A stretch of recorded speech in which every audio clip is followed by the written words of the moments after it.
where writing done in a book. The rules made for the Buddhist Sangha were writing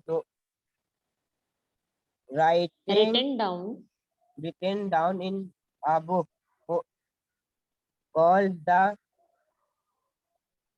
Vinaya.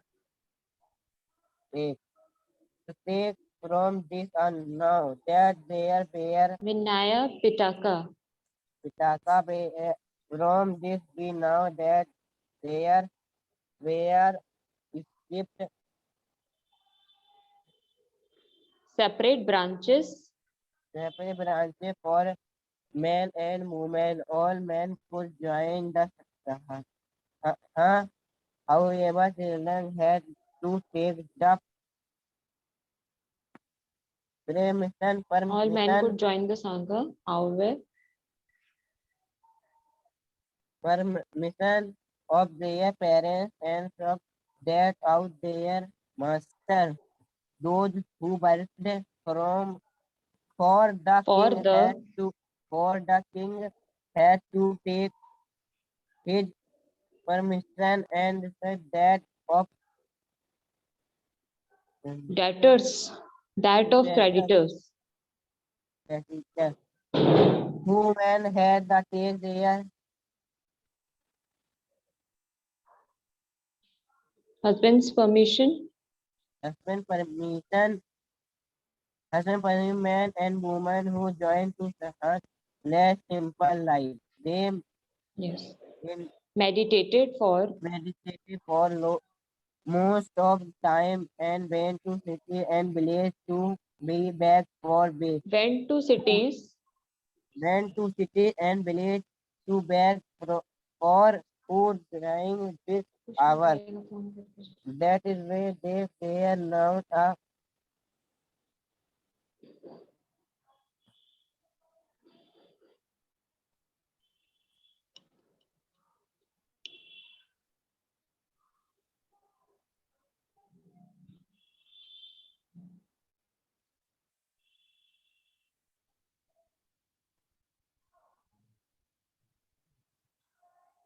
the fancy word from meaning and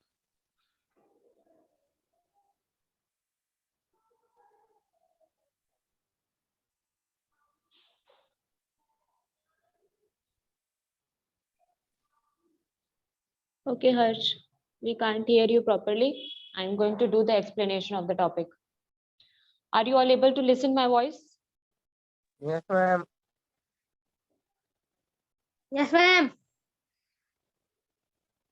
Yes, ma'am. Okay. So let's talk about the topic Sangha. Who were Sanghas?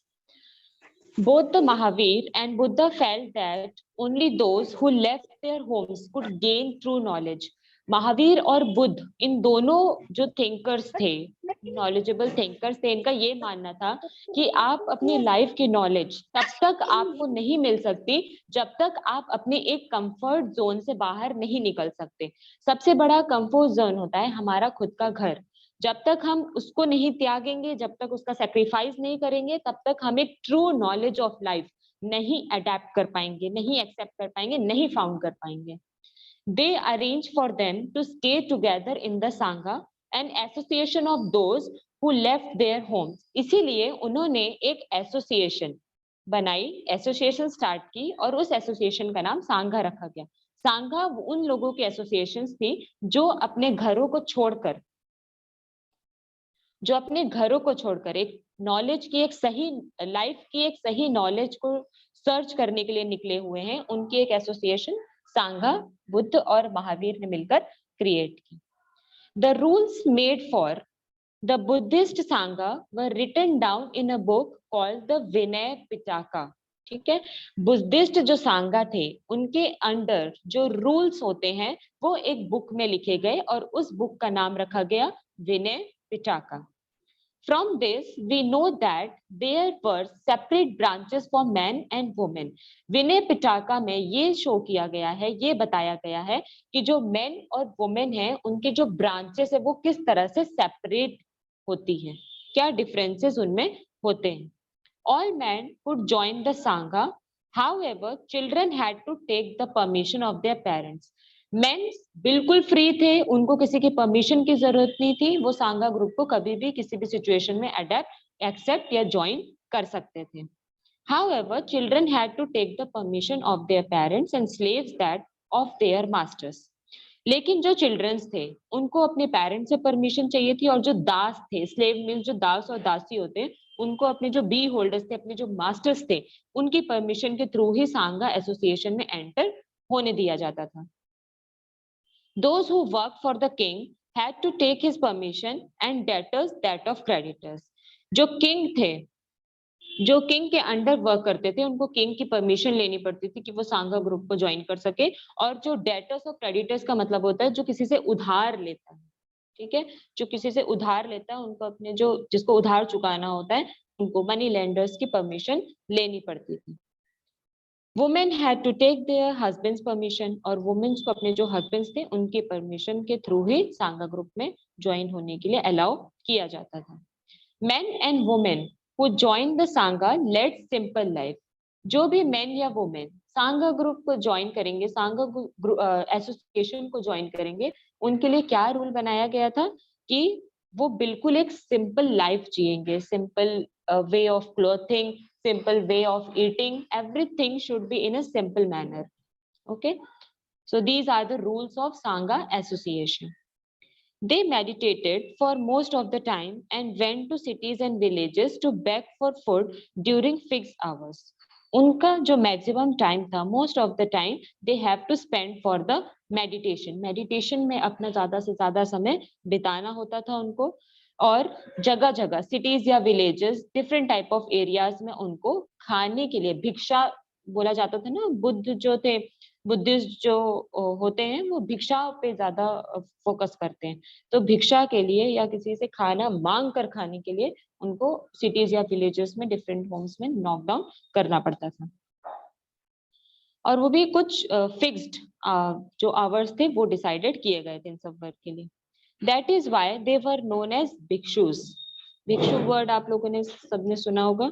जो mains होते थे उनको भिक्षु के नाम से जाना जाता था, और जो वुमेन्स होते थे वो भिक्षुनीज कहा जाता था. They taught others and help one another. ठीक है, वो दूसरों को सिखाते थे, खुद नॉलेज भी पाएंगे और दूसरों को उसकी नॉलेज, जो अपनी नॉलेज उन्होंने लाइफ की सीखी है, उसको दूसरों के साथ शेयर भी करेंगे, हेल्प भी करेंगे. They also help meeting to settle any quarrels that took place within the Sangha. ठीक है, तो उसके बाद कुछ जो पॉइंट्स होते थे, कुछ जो उनके साथ किसी चीज को लेकर सफर करना पड़ता था या कुछ चेंजेस वो चाहते थे, तो उसके लिए एक मीटिंग सेटल डाउन की जाती थी और वहां पे डिबेट्स या क्वेरल्स होते थे जो सांगा जो एसोसिएशन के अंडर जो लोग होते थे उनके बीच.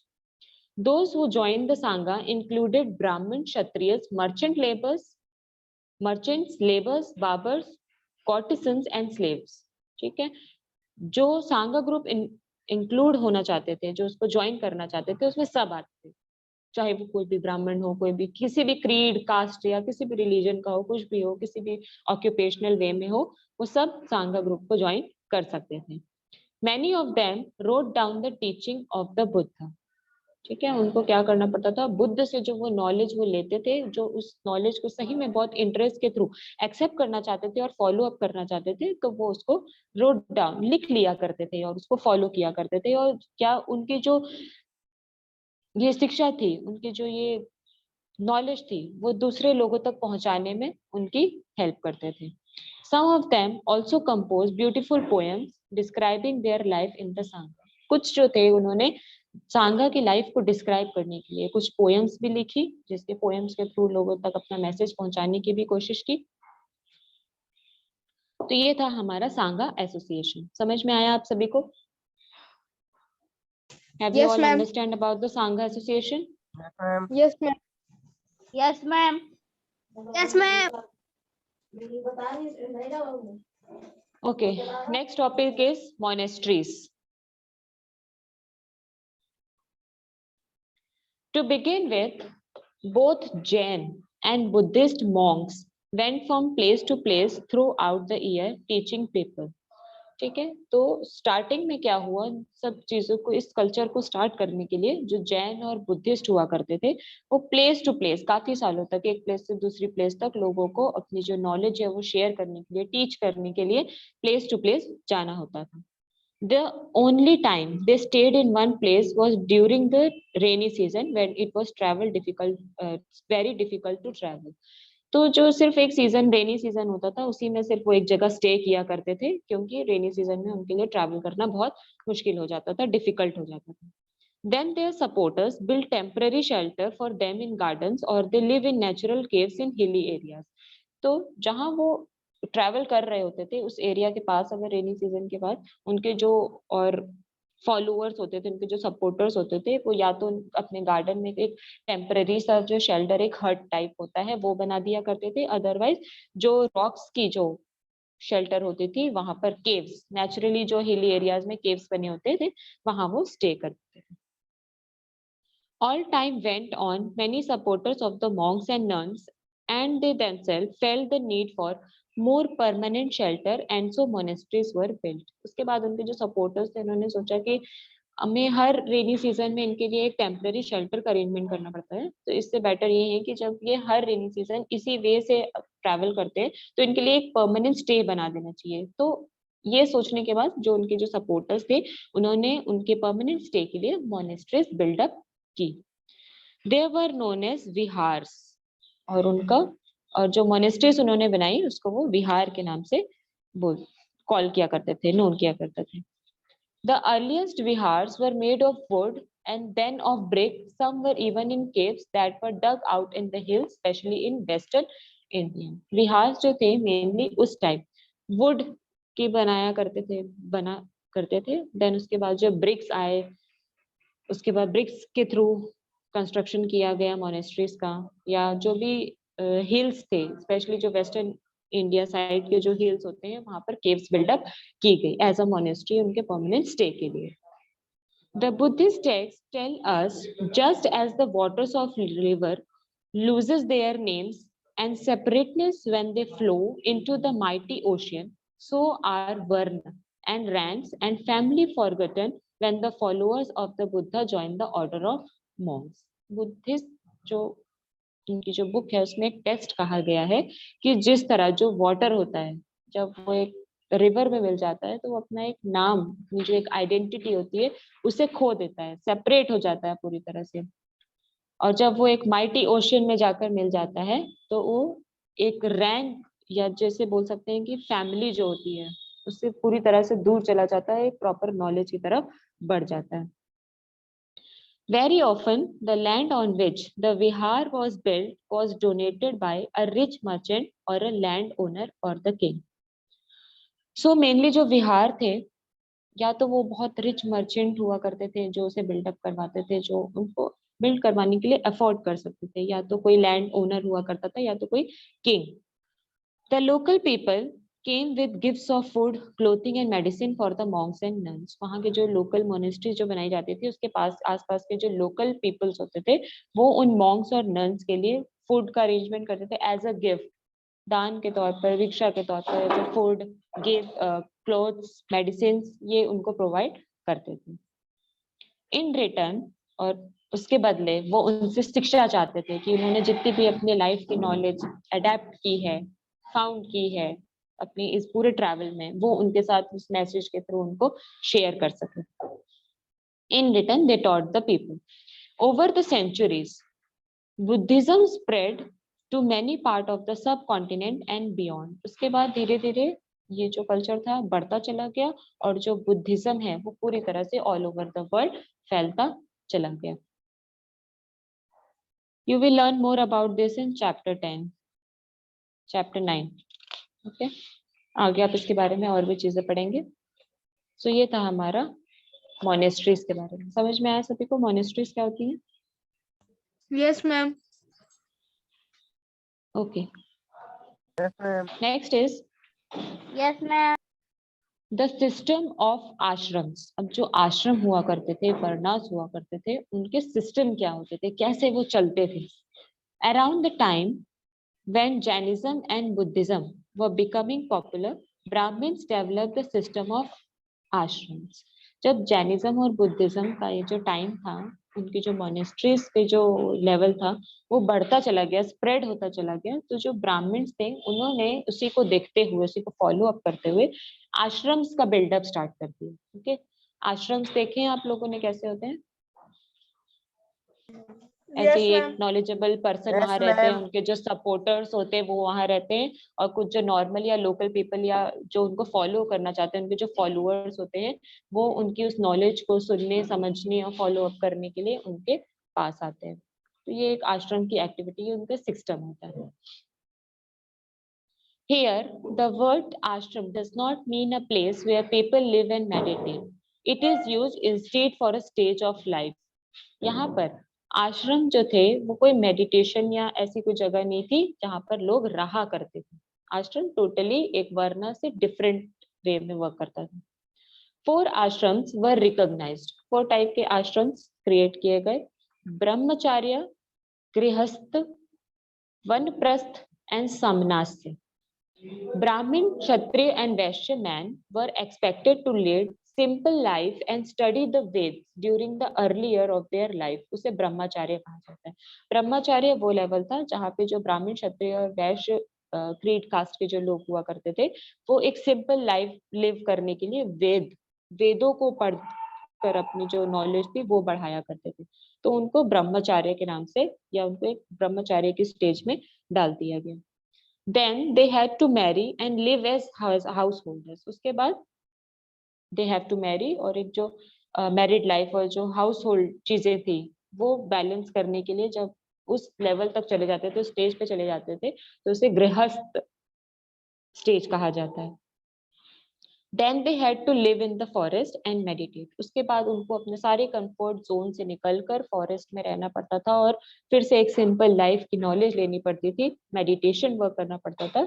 उस स्टेज ऑफ लाइफ को वनप्रस्थ कहा जाता है। Finally, they had to give up everything and become सन्यासी। ठीक है, सन्यासी या प्रीस्ट के बारे में आप लोगों ने सुना होगा। वो कौन होते हैं? जो अपना सब कुछ त्याग के अपनी जो भी नॉलेज उन्होंने अपनी पूरी लाइफ में फाउंड की है, सर्च की है, उसको जो नॉर्मल पीपल से या उनके जो फॉलोअर्स हैं उनके साथ शेयर करना। ठीक है, तो ये सन्यासी लेवल पर होता था।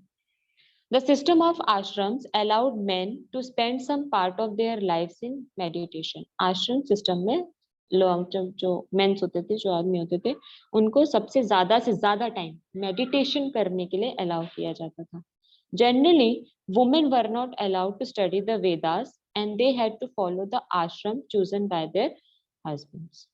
ठीक है, उनको वेद पढ़ने की जो परमिशन थी वो नहीं दी जाती थी, उनका बस वक्त था कि हाउस होल्ड चीजों को संभाल सके। सो ये था हमारा system of ashrams. Here our chapter will be completed. कोई टॉपिक है इस चैप्टर में जो आप लोगों को समझ में ना आया हो? If you are not understood then ask the question about it.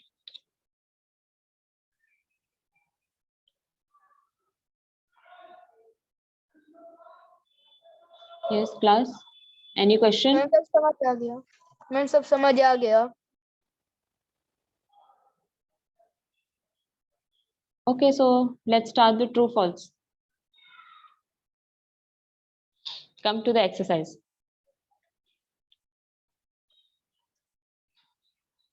Write whether true or false. First, the Buddha encouraged animal sacrifices.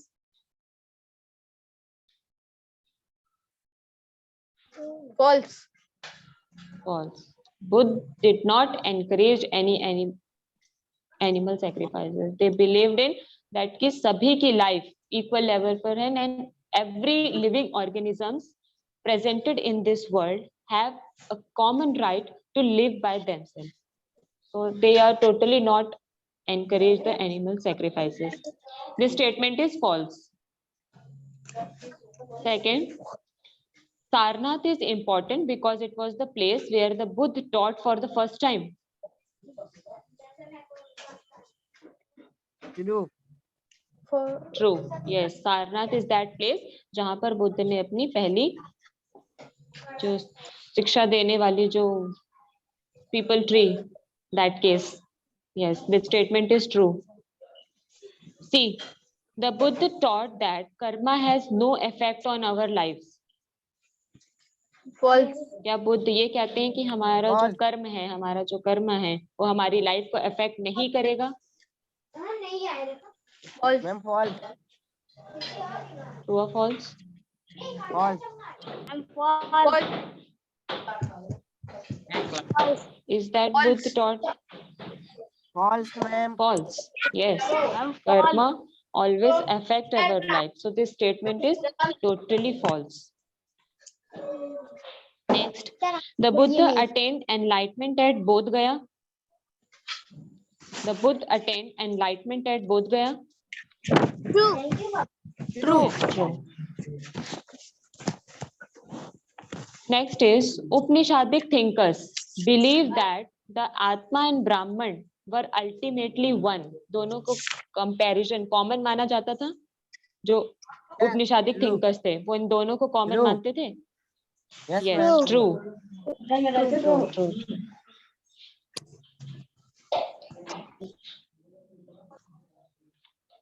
Okay.